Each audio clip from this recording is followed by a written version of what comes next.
Because how do you save this republic if you have a bunch of people who can't even agree on the most baseline of, this was an OMB, CBO, joint tax, basically their data sets, no one reads their reports. The Joint Economic Committee, which, I chair the Republican side, we did a brilliant report 2 months ago. We gave actually options where you could save this country. And it's crazy stuff like, did you know if you could actually eliminate, moderate, take on, do the moral thing with our brothers and sisters and talk about diabetes and obesity? It's a few $1 trillion over 10 years. But it would require complex policies and decisions to do things that are difficult. So the whole reason I hold this board up, this board is from 3 weeks ago and it's already out of date. What does this board say? It basically says next year interest will pretty much equal the defense budget. Interest will equal the defense budget. And the reason it's out of date is just the movement of interest rates in the last 3 weeks on the U.S. 10-year sovereign.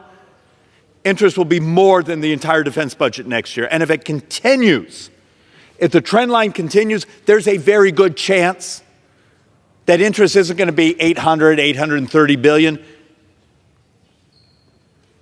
It could be starting to approach $1 trillion next year.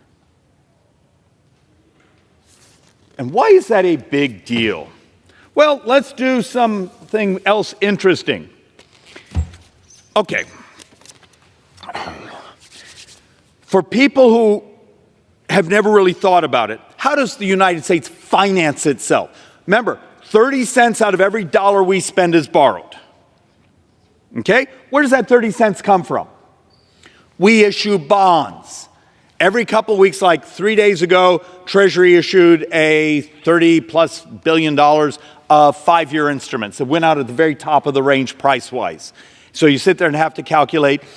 Coverage was a little disturbing. It was only like 2.5 coverage. I know that doesn't mean anything to me.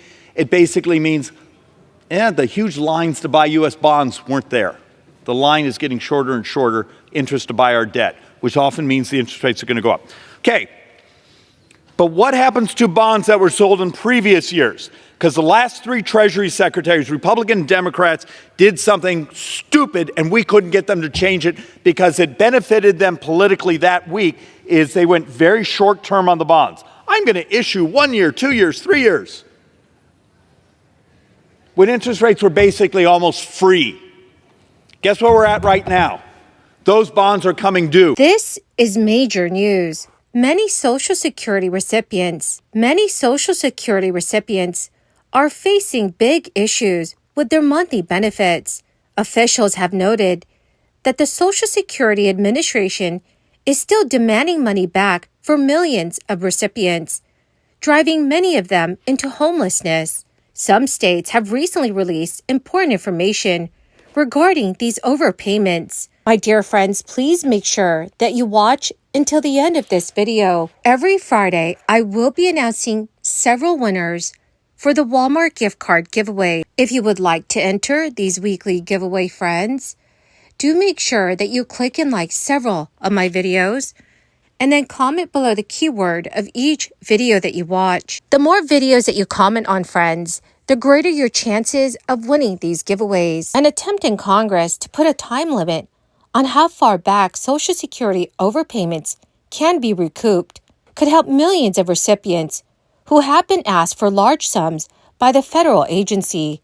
Representative Ruben Gallego of Arizona and Representative Garrett Graves of Louisiana have introduced a bipartisan bill which would limit the SSA's overpayment look-back period to 10 years. This move will introduce a limit to the SSA's overpayment look-back period for the first time, as currently the agency can look back decades to fix errors made when sending benefits to recipients.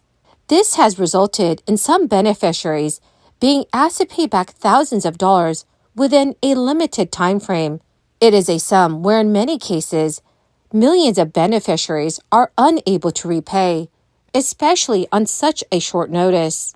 A recent investigation by the KFF Health News revealed that millions of Americans, many who are on disability had been asked by the SSA to repay billions of dollars in overpayment.